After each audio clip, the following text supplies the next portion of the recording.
O tour que Lula fez a países da Europa em novembro custou ao menos R$312 mil aos cofres públicos. 5 servidores de apoio e assessoria dele têm todos os custos de locomoção pagos pelo governo federal. Na viagem, o petista se encontrou com políticos de esquerda do Parlamento Europeu, dirigentes partidários da Alemanha e foi recebido com honrarias de chefe de Estado pelo presidente da França, Emmanuel Macron. Todos os 5 servidores são escolhidos livremente por cada ex-presidente da República. Augusto. É uma afronta, mais uma, né, ao povo brasileiro que paga, aos pagadores de impostos aí que bancam tudo.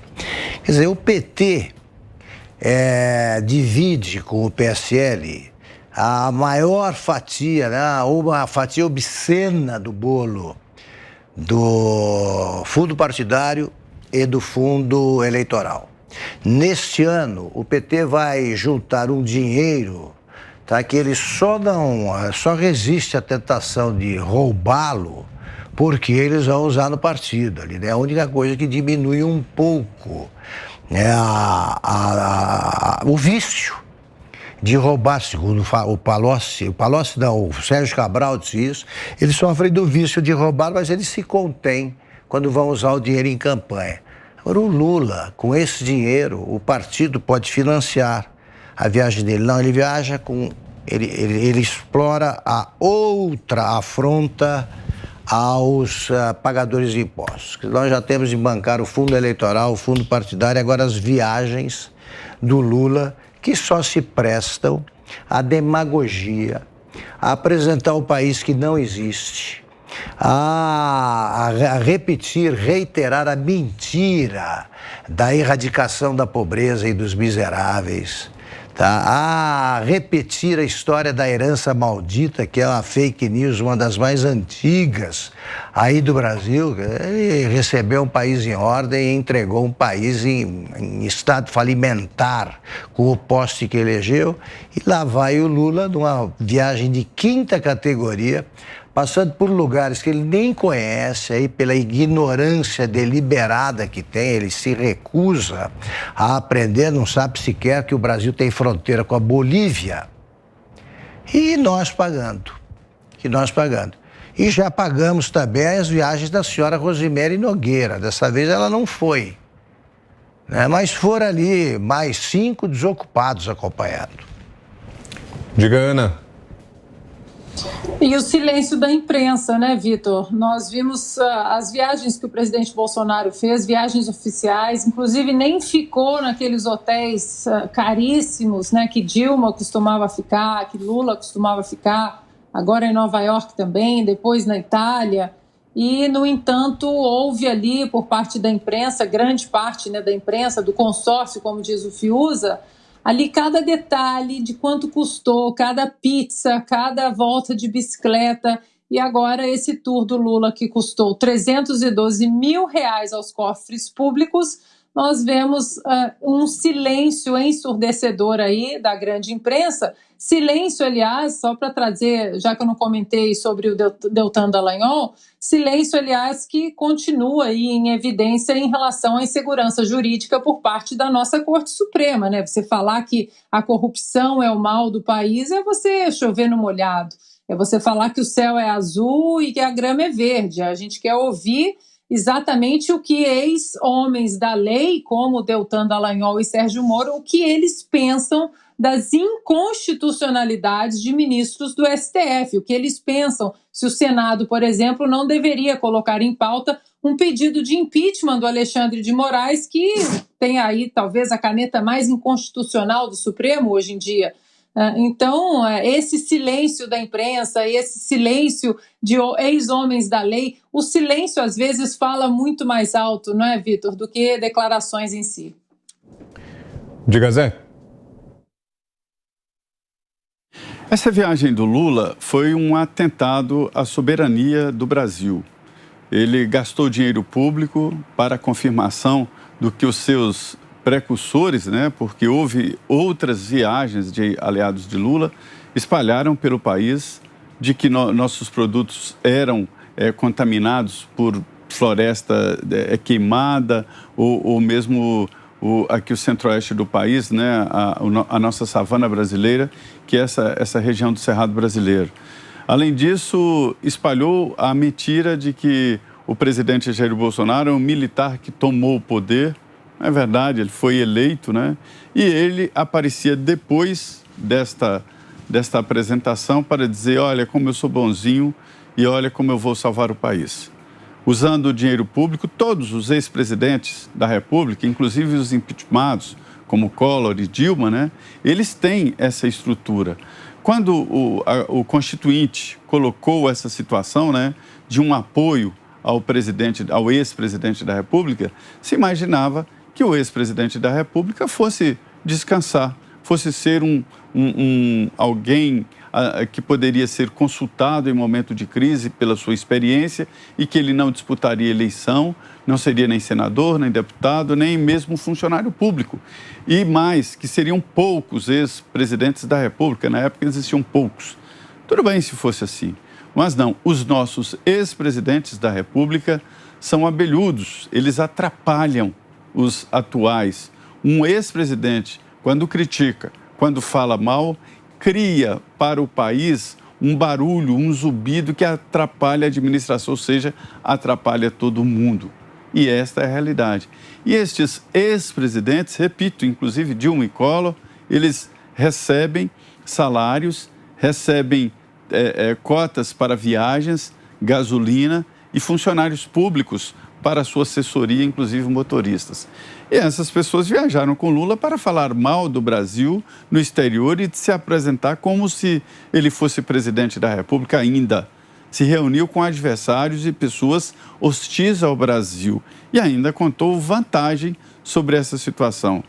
Ou seja, é preciso abrir os olhos para este antinacional, esse tipo de posicionamento que, inclusive, é financiado por verbas dos pagadores de impostos, como disse o Augusto.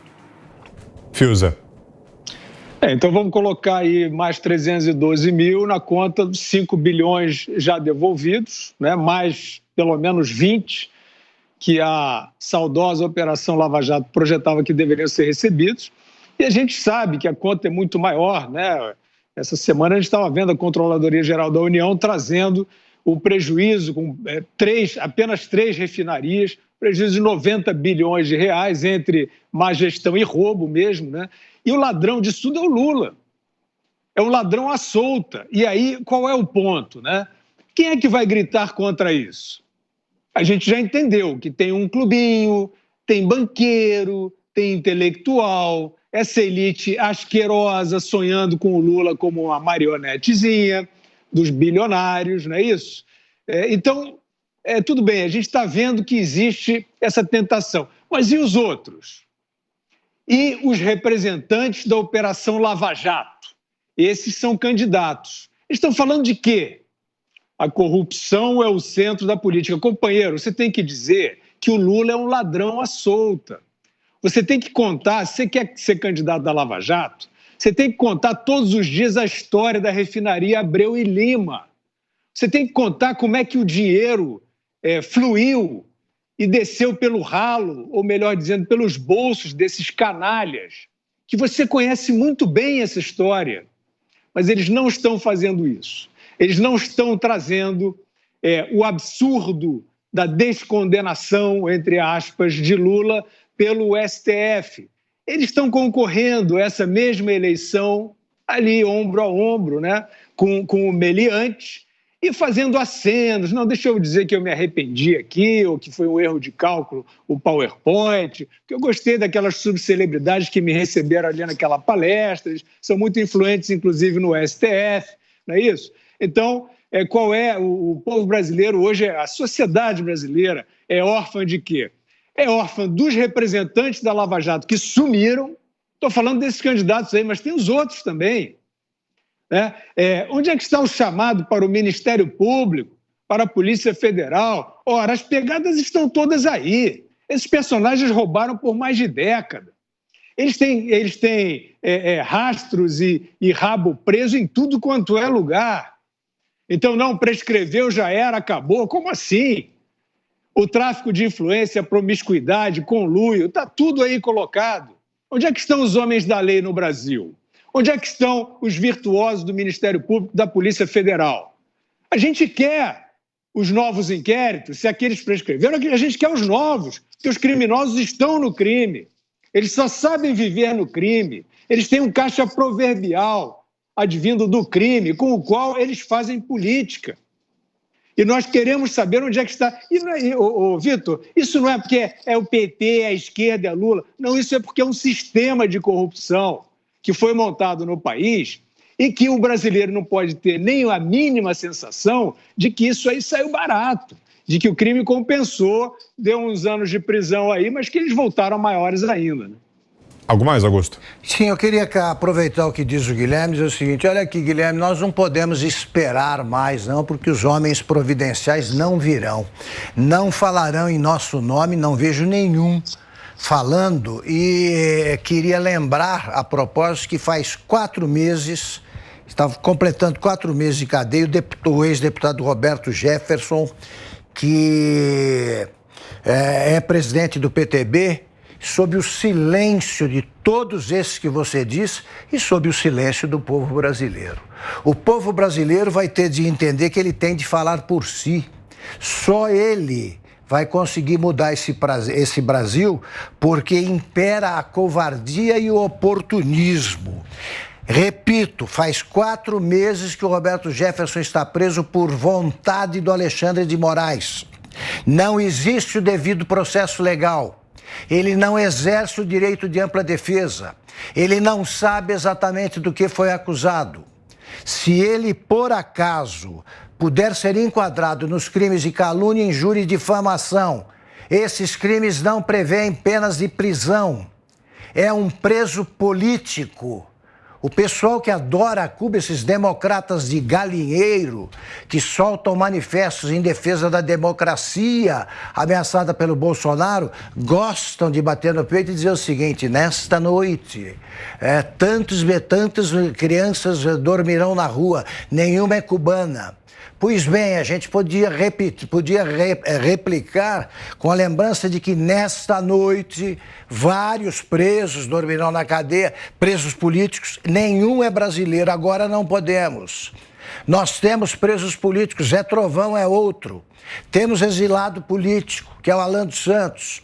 E o povo brasileiro não percebeu a gravidade da situação e continua esperando que falem por ele. Não falarão.